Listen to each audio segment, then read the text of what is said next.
Hello everyone, my name is Jessie. I'm an artist and I live in Japan. I'm using this old sketch I made a long time ago and remaking it into something new and talking about skin colors. Now that Inktober is coming soon, I feel even more inspired to make drawings with a magical, slightly spooky theme. So I changed this innocent young girl into a not so innocent Oni or demon who does magic through potions, more specifically tea. Now I did say I would talk about skin color, so let's just jump to it. I usually draw olive skin girls. Other people might call that a tan skin.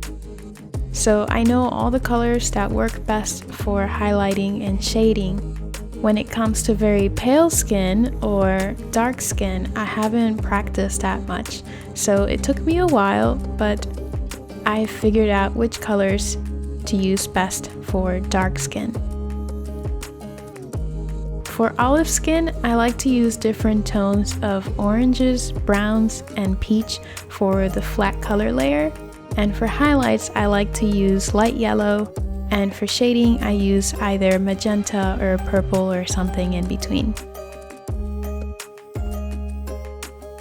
Now for dark skin, however, when it comes to shading, I just used a richer, more vibrant purple because I feel it still goes well with the darker skin tones. But I did find that using light peach for highlighting instead of yellow works a whole lot better. It gives it a softer look and complements the brown a lot more.